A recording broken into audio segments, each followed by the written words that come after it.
Hello, everybody. This is Jeremiah with Man with a Mug, and I'm really glad you're here. Back into Sherlock Holmes today. It's Chapter 2 of A Study in Scarlet, Part 1. Chapter 2 The Science of Deduction. We met next day as he had arranged and inspected the rooms at number 221B, Baker Street, of which he had spoken at our meeting. They consisted of a couple of comfortable bedrooms and a single large, airy sitting room, cheerfully furnished and illuminated by two broad windows. So desirable in every way were the apartments, and so moderate did the terms seem when divided between us, that the bargain was concluded upon the spot, and we at once entered into possession. That very evening I moved my things round from the hotel, and on the following morning Sherlock Holmes followed me with several boxes and portmanteaus. For a day or two we were busily employed in unpacking and laying out our property to the best advantage. That done, we gradually began to settle down and to accommodate ourselves to our new surroundings. Holmes was certainly not a difficult man to live with. He was quiet in his ways, and his habits were regular. It was rare for him to be up after 10 at night, and had invariably breakfasted and gone out before I rose in the morning.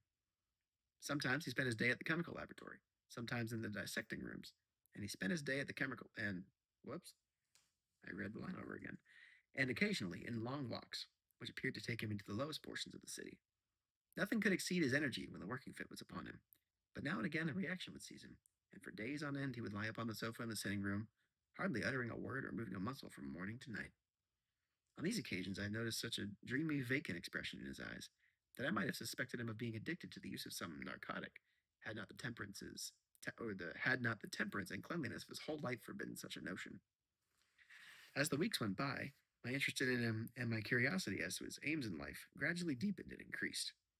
His very person and appearance was such as to strike the attention of the most casual observer. In height he was rather over 6 feet, and so excessively lean that he seemed to be considerably taller. His eyes were sharp and piercing, save during those intervals of torpor to which I have alluded, and thin hawk-like nose gave his whole expression an air of alertness and decision. His chin, too, had the prominence and squareness which marked the man of determination. His hands were invariably blotted with ink, and stained with chemicals. Yet he was possessed of extraordinary delicacy of touch, as I frequently had occasion to observe when I watched him as I thank you for your patience with me.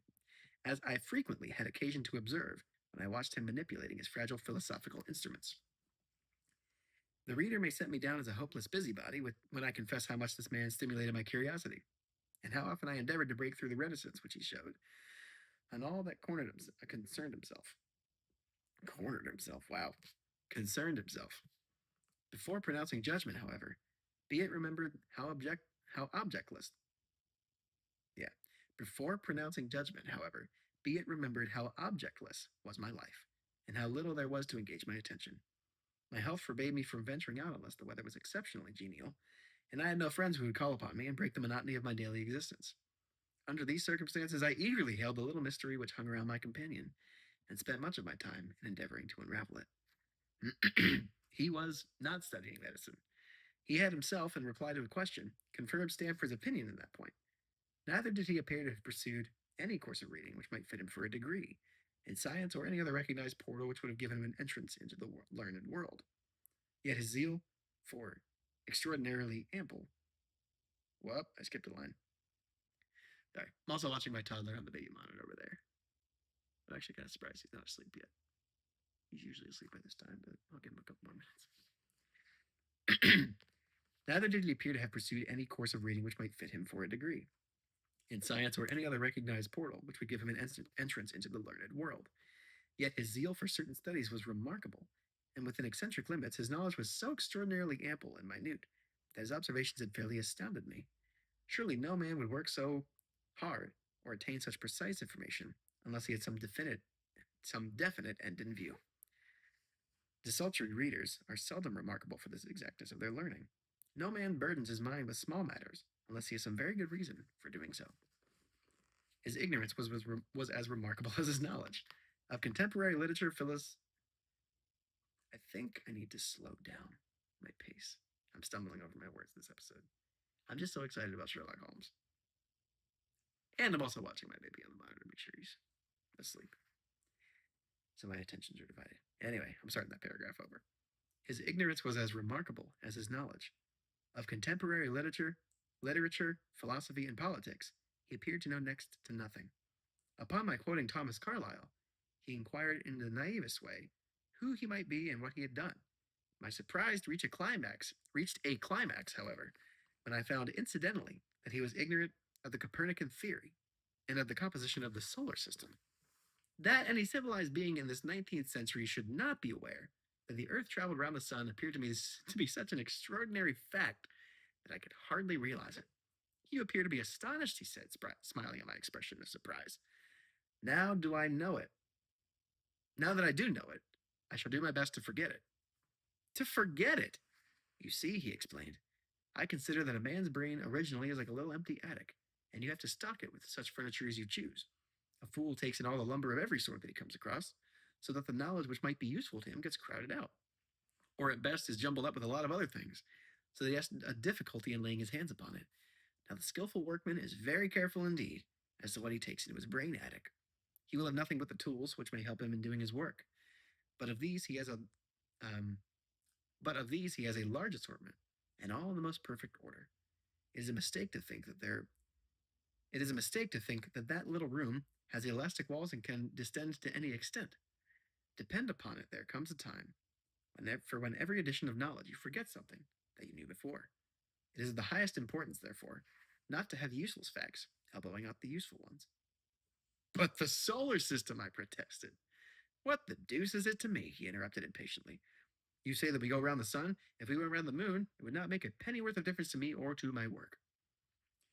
I was on the point of asking him what that work might be, but something in his manner showed me that the question would be an unwelcome one. I pondered over our short conversation, however, and endeavored to draw my deductions from it. He said that he would acquire no knowledge which did not bear upon his object. Therefore, all the knowledge which he possessed was such as would be useful to him. I enumerated in my own mind all the various points upon which he had shown me that he was exceptionally well informed. I even took a pencil and jotted them down. I could not help smiling at the document when I completed it. It ran in this way. Sherlock Holmes. His limits. 1. Knowledge of literature. Nil. 2. Knowledge of philosophy. Nil. 3. Knowledge of astronomy. Nil. 4. Knowledge of politics. Feeble. 5. Knowledge of botany. Variable. Well up in belladonna, opium, and poisons generally. Knows nothing of practical gardening. 6. Knowledge of geology. Practical but limited. Tells at a glance different soils from each other. After walks, he showed me splashes upon his trousers and told me by their color and consistence in what part of London he had received them. 7. Knowledge of chemistry. Profound. 8. Knowledge of anatomy. Accurate but unsystematic. 9. Knowledge of sensational literature. Immense. He appears to know every detail of every horror perpetrated in this century. 10. Plays the violin well. 11. Is an expert single-stick player, boxer, and swordsman. 12. Has a good practical knowledge of English law. When I had got so far in my list, I threw it into the fire in despair. If I could only find what the fellow was driving at by reconciling all these accomplishments and discovering a ceiling which needs them, or a calling. Ceiling! Oh my gosh. That's embarrassing. And discovering a calling which needs them all, I said to myself. I may as well give up the attempt at once. I see that I have alluded above to his powers upon the violin. These were very remarkable, but as eccentric as all his other accomplishments. That he could play pieces, and difficult pieces, I knew well, because at my request he had played me some of Mendelssohn's Lieder and other favorites. When left to himself, however, he would seldom produce any music or attempt any recognized air. Leaning back in his armchair of an evening, he would close his eyes and scrape carelessly at the fiddle, which was thrown across his knee. Sometimes the chords were sonorous and melancholy. Occasionally they were fantastic and cheerful. Clearly they reflected the thoughts which possessed him, but whether the music aided those thoughts, or whether the playing was simply the result of a whim or fancy, was more than I could determine. I might have rebelled against those exasperating solos, had it not been that he usually terminated them by playing in quick succession a whole series of my favorite airs as a slight compensation for the trial upon my patience. During the first week or so, we had no callers, and I began to think that my companion was as friendless a man as I was myself. Presently, however, I found that he had many acquaintances, and those in the most different classes of society. There was one little sallow, rat-faced, dark-eyed fellow who was introduced to me as Mr. Lestrade, and who came 3 or 4 times in a single week. One morning, a young girl called, fashionably dressed, and stayed for half an hour or more. The same afternoon brought a gray-headed, seedy visitor, looking like a Jew peddler, who appeared to me to be much excited, and it was closely followed by a slipshod elderly woman. On another occasion, an old white-haired gentleman had an interview with my companion, and on another, a railway porter in his velveteen uniform. When any of these nondescript individuals put in an appearance, Sherlock Holmes used to beg for the use of the sitting room, and I would retire to my bedroom. He always apologized for me to put me in this. He always apologized to me, for putting me to this inconvenience. I have to use this room as a place of business, he said, and these people are my clients. Again, I had an opportunity of asking him a point-blank question, and again, my delicacy prevented me from forcing another man to confide in me. I imagined at the time that he had some strong reason for not alluding to it, but he soon dispelled the idea by coming round to the subject of his own accord. It was upon the 4th of March, as I have good reason to remember, that I rose somewhat earlier than usual, and found that Sherlock Holmes had not yet finished his breakfast. The landlady had become so accustomed to my late habits that the place had not been laid nor my coffee prepared. With the unreasonable petulance of mankind, I rang the bell and gave a curt intimation that I was ready. Then I picked up a magazine from the table and attempted to while away the time with it, while my companion munched silently at his toast. One of the articles had a pencil mark at the heading, and I naturally began to run my eye through it. Its somewhat ambitious title was The Book of Life, and it attempted to show how much an observant man might learn by an accurate and systematic examination of all that came in his way. It struck me as being a remarkable mixture of shrewdness and of absurdity. The reasoning was close and intense, but the deductions appeared to me to be far-fetched and exaggerated. The writer claimed by a momentary expression, a twitch of a muscle or a glance of an eye, to fathom a man's inmost thoughts. Deceit, according to him, was an impossibility in the case of one trained to observation and analysis. His conclusions were as infallible as so many propositions of Euclid. So startling would his results appear to the uninitiated, that until they learned the processes by which he had arrived at them, they might well consider him as a necromancer.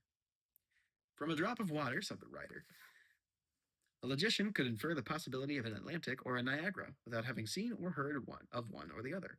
So all life is a great chain, the nature of which is known whenever we are shown a single link of it. Like all other arts, the science of deduction and analysis is one which can only be acquired by long and patient study, nor is life long enough to allow any mortal to attain the highest possible perfection in it. Before turning to those moral and mental aspects of the matter which present the greatest difficulties, let the inquirer begin by mastering more elementary problems. Let him, on meeting a fellow mortal, learn at a glance to distinguish the history of the man and the trade or profession to which he belongs. Puerile is such an Puerile. I do not know how to pronounce that word. I'll look it up later. As such an exercise may seem, it sharpens the faculties of observation and teaches one where to look and what to look for. By a man's fingernails, by his coat sleeve, by his boots, by his trouser knees, by the callosities of his forefinger and thumb, by his expression, by his shirt cuffs, by each of these things a man's calling is plainly revealed. That all united should fail to enlighten the competent inquirer in any case is almost inconceivable. What ineffable twaddle, I cried, slapping the magazine down on the table. I've never read such rubbish in my life. What is it? Asked Sherlock Holmes. Why, this article, I said, pointing at it with my egg spoon as I sat down to my breakfast. I see that you've read it since you have marked it. I don't deny that it is smartly written. It irritates me, though. It is evidently the theory of some armchair lounger who evolves all these neat little paradoxes in the seclusion of his own study. It is not practical. I should like to see him clapped down in a third-class carriage on the Underground, and asked to give the trades of all his fellow travelers. I would lay 1,000 to 1 against him. You would lose your money, Holmes remarked calmly. As for the article, I wrote it myself. You? Yes, I have a turn both for observation and for deduction. The theories which I have expressed there, and which appear to you to be so chimerical, are really extremely practical. So practical that I depend upon them for my bread and cheese. And how? I asked involuntarily. Well, I have a trade of my own. I suppose I am the only one in the world. I am a consulting detective, if you can understand what that is. Here in London, we have lots of government detectives and lots of private ones. When these fellows are at fault, they come to me, and I manage to put them on the right scent. They lay all the evidence before me, and I am generally able, by the help of my knowledge of the history of crime, to set them straight. There is a strong family resemblance about misdeeds, and if you have all the details of 1,000 at your finger ends, it is odd if you can't unravel the 1,001st. Lestrade is a well-known detective. He got himself into a fog recently over a forgery case, and that was what brought him here. And these other people? They are mostly sent on by some private inquiry agencies. They're all people who are in trouble about something and want a little enlightening.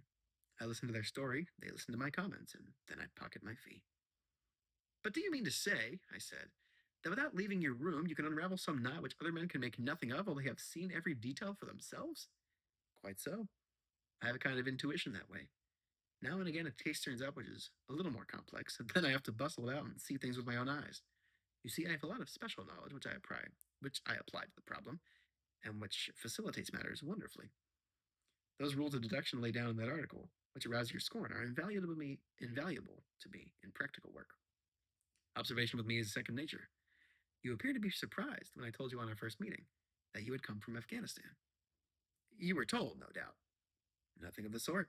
I knew you came from Afghanistan.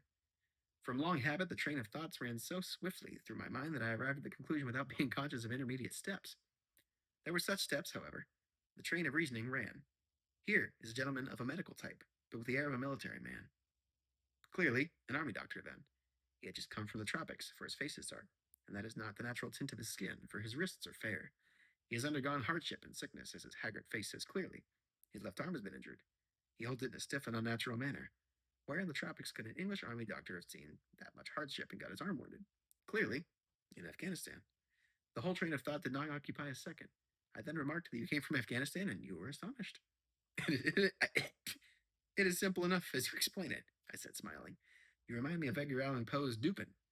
I had no idea that such individuals did exist outside of stories. Sherlock Holmes rose and lit his pipe. No doubt you think that no doubt you think that you were complimenting me and comparing me to Dupin, he observed. Now, in my opinion, Dupin was a very inferior fellow. That trick of his of breaking in on his friend's thoughts with an apropos remark after a quarter of an hour's silence is really very showy and superficial. He had some analytical genius, no doubt, but he was by no means such a phenomenon as Poe appeared to imagine. Have you read Gaboriau's works? I asked. Does Lecoq, Lecoq, I'm not even going to pretend to pronounce that, come up to your idea of a detective? Sherlock Holmes sniffed sardonically. He was a miserable bungler, he said in an angry voice. He had only one thing to recommend him, and that was his energy. That book made me positively ill. The question was how to identify an unknown prisoner. I could have done it in 24 hours. He took 6 months or so. It might be made a textbook for detectives to teach them what to avoid. I felt rather indignant at having two characters whom I admired treated in this cavalier style. I walked over to the window and stood looking out into the busy street. This fellow may be clever, I said to myself, but he's certainly very conceited. There are no crimes and no criminals in these days, I said. He said, querulously. What is the use of having brains in our profession? I know well that I have it in me to make my name famous. No man lives, or has ever lived, who has brought the same amount of study and of natural talent to the detection of crime, which I have done. And what is the result? There is no crime to detect, or at most some bungling villainy with a motive so transparent that even a Scotland Yard official could see through it. I was still annoyed at his bumptious style of conversation. I thought it best to change the topic. I wonder what that fellow was looking for, I asked, pointing to a stalwart, plainly dressed individual who was walking slowly down the other side of the street, looking anxiously at the numbers. He had a large blue envelope in his hand and was evidently the bearer of a message. You mean the retired sergeant of Marines, said Sherlock Holmes. Brag and bounce, thought I to myself. He knows that I cannot verify his guess. The thought had hardly passed through my mind when the man whom we were watching caught sight of the number on our door and ran rapidly across the roadway. We heard a loud knock, a deep voice below, and heavy steps ascending the stair. For Mr. Sherlock Holmes, he said, stepping into the room and handing my friend the letter. Here was an opportunity of taking the conceit out of him. He little thought of this when he made that random shot. May I ask, my lad, I said in the blandest voice, what your trade may be? Commissionaire, sir, he said gruffly. Uniform away for repairs. And you were? I asked with a slightly malicious glance at my companion. A sergeant, sir. Royal Marine Light Infantry, sir. No answer? Right, sir. He clicked his heels together, raised his hand in salute, and was gone. End of chapter 2. It's good stuff. Thanks for tuning in. I'll see you all next time.